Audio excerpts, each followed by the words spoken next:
un podcast de Cooperativa. Lo que durante décadas fue considerado una sola especie de pingüinos ampliamente distribuida en el perímetro antártico y subantártico, me refiero al pingüino papúa, ahora tiene una nueva clasificación con importantes implicancias para los estudios del océano austral, especialmente sobre conservación en escenarios de cambio climático. Tal como lo escuchas, no era una especie, sino que 4. Mi nombre es Jorge Lira y este es el Congreso Futuro. Hola, buenos días. Muchas gracias por la invitación.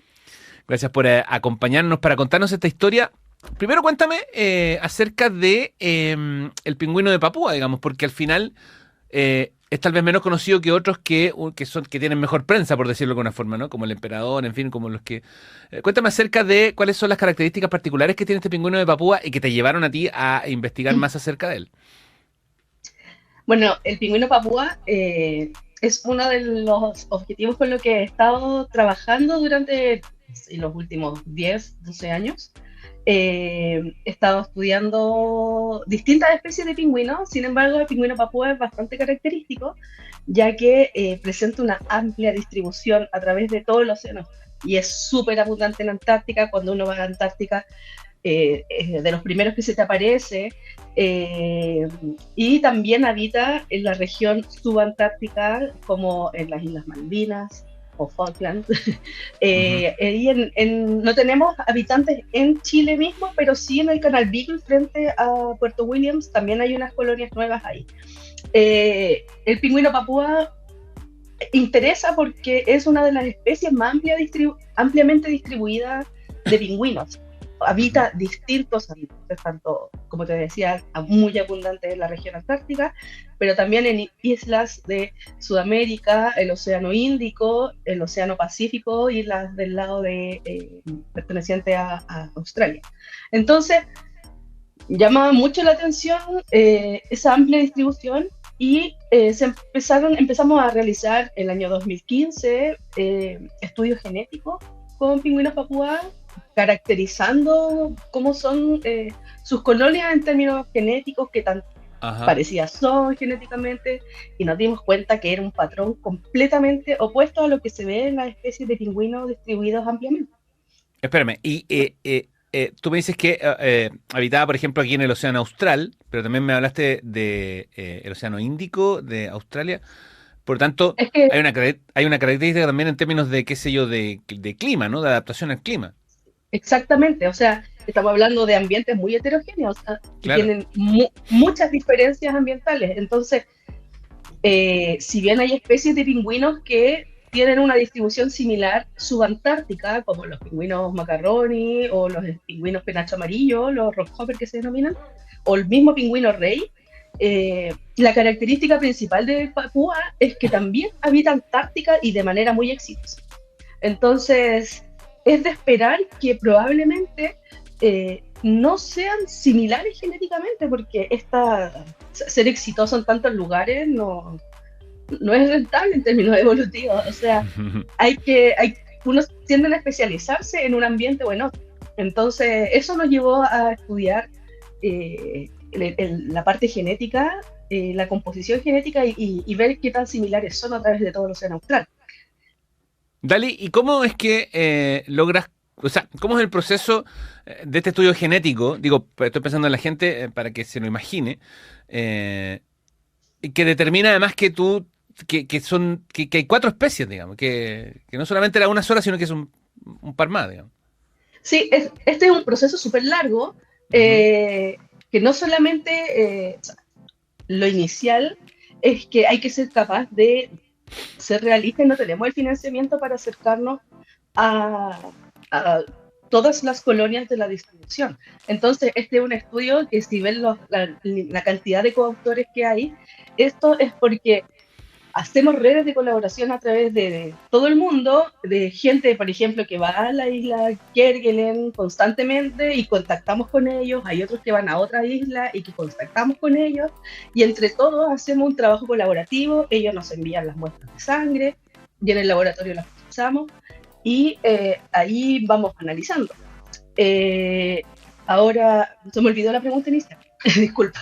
No, te decía cómo es que, cuál es el proceso, tú estás describiendo, describes muy bien como el proceso colaborativo que ayuda a subsanar la falta de recursos, pero en términos técnicos, así científicos, qué es lo que se hace para determinar, cuál es ese análisis genético que tú haces para determinar que hay 4 Ah, especies distintas? bueno, ya hablamos de la colecta. Lo que Ujú. hace cada grupo en su ambiente, en sus terrenos en particular, es tomar una muestra de sangre. Ya. Se saca una muestra de sangre de la patita o del ala o de la parte de la cola, que hay una vena muy buena para sacar sangre de los pingüinos. Eh, y esa sangre la llevamos al laboratorio y ahí hacemos la extracción del ADN. Usamos distintos métodos, métodos que son más artesanales, otros kits más profesionales. Y una vez que podemos aislar el ADN, lo que hacemos es, por lo general, aún en Chile no es tan económico hacerlo, pero podemos externalizar ese proceso de secuenciación de los genomas completos. Y ellos nos envían, nosotros le mandamos la muestra de ADN y ellos nos envían el archivo en el computador. En el fondo, la empresa se encarga de tomar la secuencia, pasarla por una máquina y decir, esta es la secuencia de ADN que tiene este individuo. Y eso Ujú. después es un trabajo que hay que aprender otra cosa, que es bioinformática, aprender a programar para poder utilizar los datos. Entonces es un trabajo súper versátil que no solamente implica ir a terreno y escribir, sino que Claro. aprender muchas cosas. Dali, estamos con Dali, ¿no? La académica del Departamento de Ciencias Biológicas y Biodiversidad de la Universidad de los Lagos. Ella lideró una investigación que ha conseguido algo muy notable, que es redefinir el pingüino papúa. Digo, qué significa eso? Que confirma que hay otras especies, ¿no? Que no solamente es una, sino que son varias. Y lo interesante acá es que si uno los ve, evidentemente que encuentra que son todos muy parecidos, pero tú detectas que hay algo distinto. ¿Eso también explica la diversidad de climas en los cuales se desenvuelve, por Sí, ejemplo? efectivamente. Efectivamente, de hecho, una de las cosas que se encontraron en este trabajo es esa. La divergencia a nivel de todo el genoma es muy grande y Ujú. eso tiene que ver con rasgos de historia de vida que se denominan ecología, ya que los pingüinos papúas son bastante residentes todo el año en los sitios de nidación, por lo tanto no se dispersan a grandes distancias. Y eso hace que sean muy diferenciados. Y en términos evolutivos, cuando una población está restringida a un área, tiende a evolucionar de manera independiente. Surgen mutaciones porque solamente se van a reproducir entre ellos. Y entre esas mutaciones surgen las adaptaciones a los ambientes nuevos, y eso hace que se diferencien no solamente genéticamente, sino que esa diferenciación genética implique una adaptación a los ambientes nuevos que están colonizando. Y eso también nos indica que esa adaptación que estamos observando tal vez en el Océano Índico es muy distinta a la adaptación que tienen los pingüinos en la Antártica. Ya, y eso, digamos, explica, por ejemplo, que no se muevan tanto, sino que se vayan como concentrando en ciertas zonas. Claro, o sea, es que ellos de por sí hacen eso. Ya. La mayoría de los pingüinos, de las especies de pingüinos, son bastante móviles y sabemos que las aves tienden a reproducirse la mayoría del tiempo donde nacen. Sin embargo, hay periodos que cuando no es periodo reproductivo se dispersan miles de kilómetros y se van. En el caso particular de los pingüinos papúas, ellos se quedan cerca de sus colonias. Esto no se da mucho en otras especies de pingüinos, es bastante característico de esta especie. Además, son especies generalistas, se alimentan de lo que tienen cercano a su zona de anidación, entonces tienen todos los elementos necesarios para quedarse ahí y no salir a grandes distancias, como por ejemplo el pingüino emperador o el pingüino barbijo, que ellos son especialistas en consumir solo krill o principalmente krill, entonces tienen que buscar dónde está el krill. Papúa, si tiene peces, come peces, si tiene krill, si tiene, no sé, algún tipo de molusco como eso. Entonces, esa plasticidad les ha permitido evolucionar de manera independiente porque no necesitan moverse a grandes distancias, y eso, hablando en tiempo evolutivo, genera una adaptación al ambiente en el cual están viviendo. Dali, y esto se puede ampliar a otras especies, me imagino, ¿no? O sea, Por esto es como una forma de... o sea, no es lo mismo porque estamos hablando de, en el caso de algunos de los papúas que viven en zona antártica, evidentemente que es más extremo, pero me imagino que esto puede ampliarse a otras especies, ¿no? De hecho, sí, este estudio da pie, es un estudio modelo como para poder Ya. proyectar todo este tipo de investigaciones a otras especies, porque este tipo de estudios son claves para evaluar los riesgos de extinción que tienen las especies. Entonces, cuando uno evalúa y estudia el ADN a nivel del genoma completo, puede identificar el nivel de vulnerabilidad de la especie dado los niveles de diversidad genética que presenta dentro de su genoma el individuo. Entonces podemos ver especies en riesgo que tienen, por ejemplo, bajos niveles de diversidad genética y que presentan altos niveles, por ejemplo, de endogamia. Eso uno lo ve en el ADN.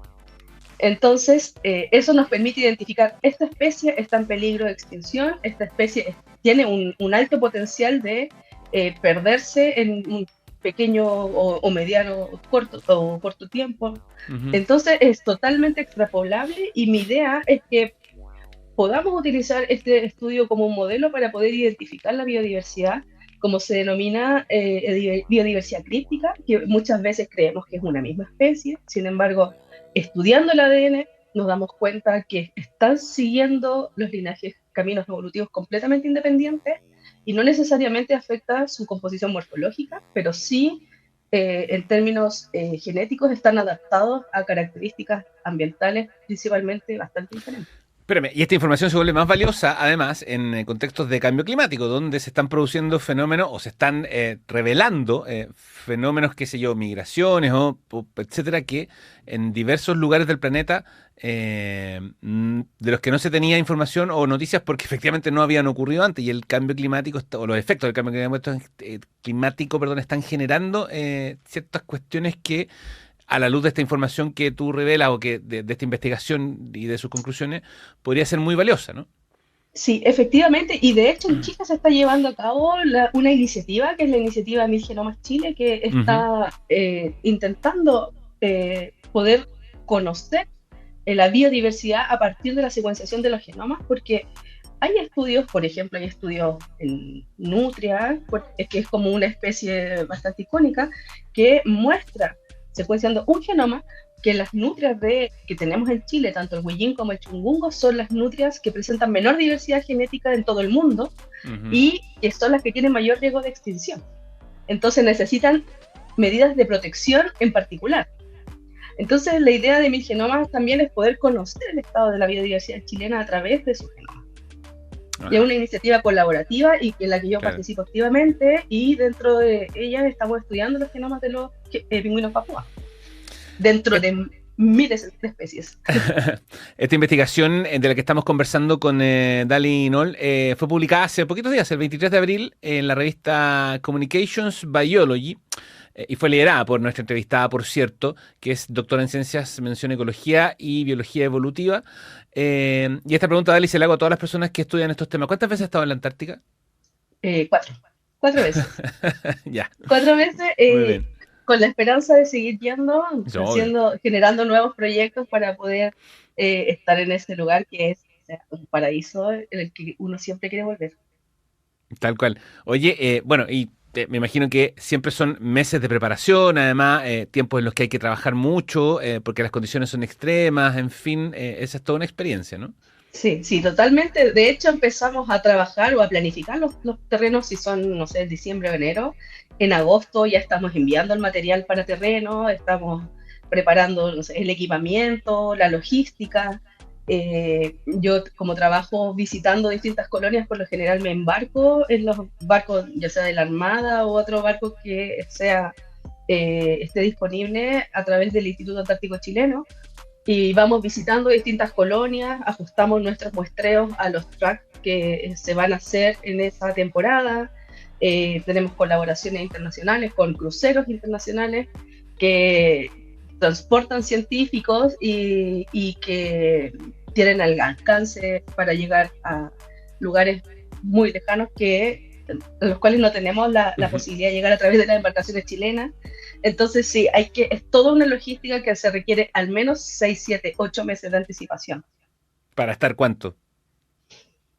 Depende, una semana, 2 semanas, tal vez como máximo. Ujú. Así Sí, es. Bueno, es lo que genera, digamos, el conocimiento científico, colaboración, genera estos momentos de cooperación, además entre diversas áreas del conocimiento y que además proveen de información valiosa como las que nos cuenta nuestra entrevistada. Ella es Dali Non, la académica del Departamento de Ciencias Biológicas y Biodiversidad de la Universidad de Los Lagos, y que lideró este estudio que redefinió la condición del pingüino papúa, ¿no? Del cual ahora sabemos, gracias a este estudio, que tiene 4 especies, ¿ah? exactamente. Y que además aportan características importantes en materia de adaptación y tal, y hay información valiosa, como decíamos recién, para, entre otras cosas, determinar su riesgo de extinción. Dali, Sí. muchas gracias, felicitaciones y bueno, Muchas gracias. volveremos a conversar. Ya, muchas gracias por la invitación. Bueno, esperemos volver a encontrarnos en otro momento. Ujú. Eh, bueno, que esté muy bien. Te mando un abrazo, que estés bien. Adiós. Se acabó. Termina Congreso Futuro, pero quédate atento a los próximos capítulos. Estamos en Cooperativa Podcast, en Spotify, en Apple Podcast y ojo que también estamos en cooperativaciencia.cl. Además, puedes escuchar el programa todos los domingos a las 11 de la mañana en Radio Cooperativa.